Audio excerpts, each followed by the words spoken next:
Ça me permet de faire de la publicité au webinaire de samedi prochain qui sera orienté interventionnel et qui sera notamment l'intervention de Dr Jérôme Taïeb et Julien Adjège qui vont parler du côté cardiologie interventionnelle, rythmologie interventionnelle, maladie coronaire interventionnelle. Donc, je vais moins rentrer dans le détail de cette partie-là, mais globalement, sur ce texte de l'ARS, pour les centres qui avaient 2 salles de coronarographie, ils pouvaient dédier une salle Covid+.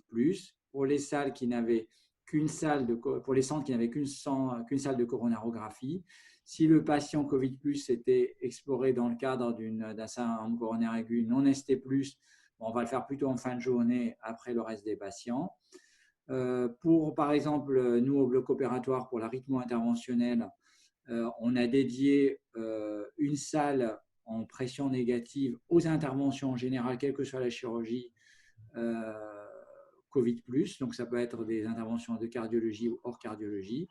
Et déménager notre salle dans un secteur pression positive pour gérer les patients urgents dans cette période qui sont Covid négatifs. Si le patient Covid+, doit avoir une coronarographie, on peut débattre sur la pression des salles.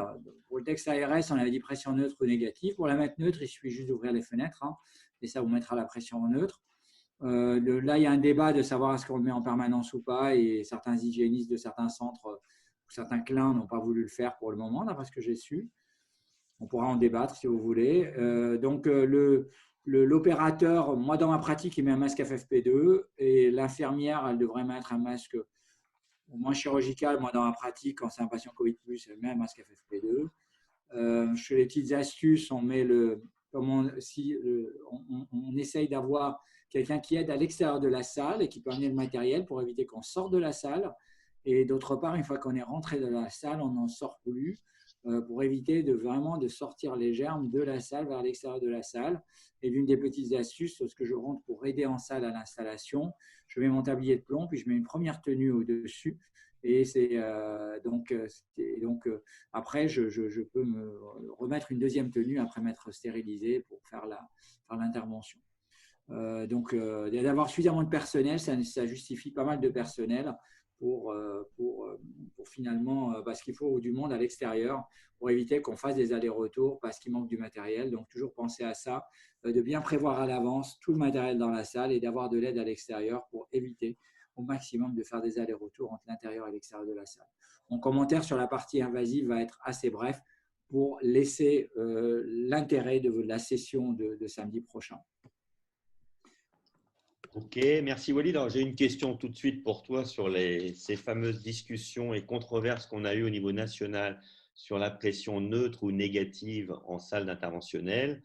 C'est vrai qu'on fait souvent référence à nos comités sur l'hygiène et au CLIN, et les avis au niveau des différentes régions sont un peu différents.